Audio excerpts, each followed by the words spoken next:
আদালত অবমাননার মামলা, শেখ হাসিনাকে ৬ মাসের কারাদণ্ড। জানাবো দুদিন পর মামলা, মৃত্যুর কারণ নিয়ে কাটেনি ধোঁয়াশা। ১৬ জুলাই নিয়ে নাটক করা হয়েছে বলছেন শহীদ আবু সাঈদের ভাই।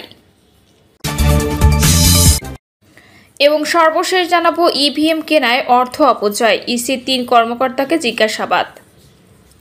শুনছিলেন সংবাদ শিরোনাম, এবারে বিস্তারিত। আদালত অবমাননার মামলা, শেখ হাসিনাকে ৬ মাসের কারাদণ্ড। আদালত অবমাননার মামলায় ছাত্র জনতার গণঅভ্যুত্থানের মুখে পালিয়ে যাওয়া শেখ হাসিনার ৬ মাস কারাদণ্ড দিয়েছেন আন্তর্জাতিক অপরাধ ট্রাইব্যুনাল। এছাড়া গাইবান্ধার গোবিন্দগঞ্জের শাকিল আকন্দ বুলবুলকে ২ মাসের কারাদণ্ড দিয়েছে ট্রাইব্যুনাল। বিচারপতি মোহাম্মদ গোলাম মর্তুজা মজুমদারের নেতৃত্বে ৩ সদস্যের ট্রাইব্যুনাল এই আদেশ দেন। এর আগে আদালত অবমাননার এই মামলার পূর্ণাঙ্গ শুনানির জন্য ওয়াই মশিউজ্জামানকে অ্যামিকাস কিউরি আন্তর্জাতিক অপরাধ ট্রাইব্যুনাল। একই সঙ্গে এ বিষয়ে পরবর্তী শুনানির জন্য ২রা জুলাই দিন ধার্য করা হয়।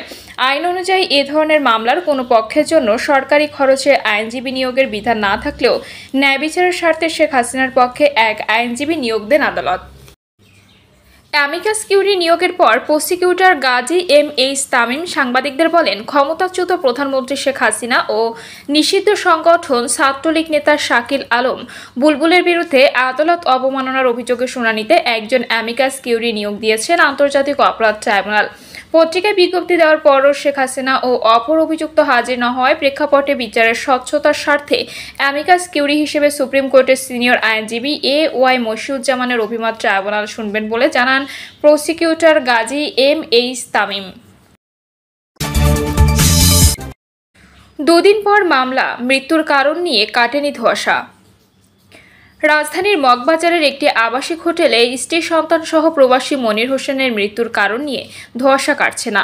খাবারে বিষক্রিয়ায় তাদের মৃত্যু হতে পারে, পুলিশ এমন ধারণা করলেও চূড়ান্ত সিদ্ধান্তে পৌঁছাতে পারছেন না।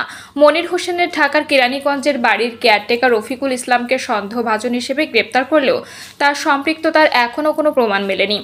এমন প্রেক্ষাপটে গতকাল পুলিশ তাকে আরও জিজ্ঞাসাবাদের জন্য আদালতে উপস্থাপন করে রিমান্ড আবেদন করে।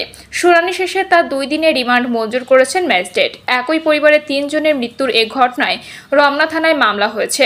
নিহতের ভাই নুরুল আমিন মামলাটি করেছেন। এর তদন্ত সংশ্লিষ্টরা বলছেন, খাদ্যে বিষক্রিয়ার মৃত্যু হয়েছে এমনটি ধারণা করা হচ্ছে, কিন্তু কিভাবে, কে, কখন তা করেছে সেটা এখনও জানা যায়নি।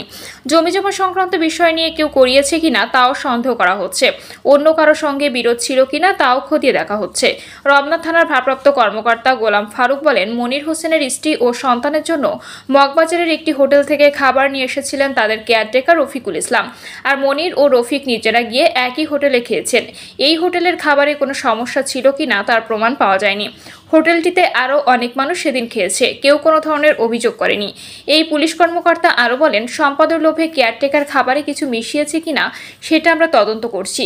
তাকে অধিকতর জিজ্ঞাসাবাদের জন্য রিমান্ডে আনা হয়েছে। এছাড়া ফরেনসিক রিপোর্ট না আসা পর্যন্ত মৃত্যুর প্রকৃত কারণ বলা যাচ্ছে না, তবে আমরা সম্ভাব্য সব বিষয় গুরুত্ব সহকারে খতিয়ে দেখছি। গ্রেপ্তার রফিকুল ইসলাম নিহত মনির হোসেনের চাচাতো চাচা। তিনি কেরানীগঞ্জের মনির হোসেনের 2টি বাড়ির দেখভাল করেন। গতকাল 7 দিনের রিমান্ড আবেদন করে তাকে আদালতে উপস্থাপন করেন রমনা থানার এসআই মোহাম্মদ জালাল উদ্দিন। শুনানি শেষে ঢাকার মহানগর হাকিম মাহবুব আলম তাকে 2 দিনের রিমান্ডে নেওয়ার অনুমতি দেন। শুনানিতে বিচারক রফিকুল ইসলামের বক্তব্য শুনতে চান। তখন রফিকুল ইসলাম বলেন, পুলিশ যা বলছে এর অতিরিক্ত আমি জানি না। তিনি আদালতে জানান, মনির হোসেন 2টি বাড়ি কেনেন কেরানীগঞ্জে। এর মধ্যে একটা 2012 সালে, আরেকটা 2014 সালে। 2016 সাল থেকে বাড়ি দুটি দেখাশোনা করছেন তিনি। গ্রামের বাড়িতে তার মেয়ে ও মেয়ের স্বামী থাকে। মনির হোসেনের স্ত্রী সন্তানের জন্য কোথা থেকে খাবার নেন জানতে চাইলে রফিকুল ইসলাম বলেন, মগবাজারের ভর্তা ভাত হোটেল থেকে। মনির বলে, খাবার নিতে 1 বক্স ভাত, মুরগির রেজালা, আলু ভর্তা আর শুটকি ভর্তা নিই। মনিরের স্ত্রী শুটকি পছন্দ করে, এজন্য শুটকি নিতে বলে। ওরা খাওয়ার পর আমি আর মনির ওই হোটেলের নান, শিক কাবাব আর ফালুদা খাই। রফিকুল আরও জানান, বাড়ির নাম পরিবর্তনের জন্য 1,40,000 টাকা প্রয়োজন ছিল। এর জন্য তাকে 1 লাখ টাকা দেন মনির। বাকি 40,000 ভাড়ার টাকা থেকে ম্যানেজ করে নিতে বলেন। রফিকুল আদালতে দাবি করেন, জায়গা বা সম্পত্তি নিয়ে তাদের ভেতর কোনো দ্বন্দ্ব নেই। শুনানি শেষে তাকে 2 দিনের রিমান্ডে নেওয়ার অনুমতি দেন বিচারক। গতকাল রমনা থানায় জিজ্ঞাসাবাদের এক পর্যায়ে রফিকুলকে গ্রেপ্তার দেখায় পুলিশ। এর আগে মগবাজারের আবাসিক হোটেল সুইট স্লিপ থেকে 8 দিন হাসপাতালে নেওয়া হলে সৌদি প্রবাসী মনির হোসেন, তার স্ত্রী নাসরিন আক্তার স্বপ্না ও তাদের সন্তান আরাফাতকে মৃত ঘোষণা করেন চিকিৎসকরা। তাদের বাড়ি লক্ষ্মীপুরের রামগঞ্জ উপজেলার ভোলাকোট ইউনিয়নের দেহলা গ্রামে। এ ঘটনায় 2 দিন পর গতকাল রমনা থানার মামলা করেন ওই প্রবাসীর ভাই নুরুল আমিন। তিনি মামলার এজাহারে বলেন, কোরবানির ঈদে মনির হোসেন গ্রামে আসেন। প্রবাসে থাকা অবস্থায় মনির তাদের চাচাতো চাচা রফিকুল ইসলামের মাধ্যমে ঢাকা সহ গ্রামের বিভিন্ন জায়গায় জমিজমা ও বাড়ি কেনেন। চাচা রফিকুলই সেসব দেখভাল করছিলেন। এজাহারে আরও বলা হয়, মনির দেশে আসার পর জমিজমা ও টাকা পয়সার হিসাব নিয়ে রফিকুলের সঙ্গে বিরোধ দেখা দেয়। এর মধ্যে 28শে জুন মনির ছেলে চিকিৎসার জন্য স্ত্রী সহ ঢাকায় আসেন। তারা সহ ঢাকায় অবস্থান করা চাচা রফিকুল ইসলাম নিউ স্কাটন রোডের SPRC হাসপাতালে যান। ওই দিন চিকিৎসকের সূচি না পেয়ে মনির স্ত্রীর সন্তানকে নিয়ে মগবাজারের সুইট স্লিপ হোটেলে ওঠেন। বিকালে পাশের ভর্তাবাদ হোটেলে গিয়ে খাবার খান মনির ও রফিকুল ইসলাম। সন্ধ্যা 6:30টার দিকে মনিরের স্ত্রী ও সন্তানের জন্য খাবার নিয়ে হোটেল কক্ষে যান রফিকুল। এরপর রফিকুল তার বাসায় চলে যান। মামলায় বলা হয়েছে, চাচা রফিকুলের আনা খাবার মনির ও তার পরিবার খেয়ে রাতে ঘুমিয়ে পড়েন। পরে তারা বমি করতে থাকেন। তাদের 8 দিন হাসপাতালে নেওয়া হলে চিকিৎসক মৃত ঘোষণা করেন।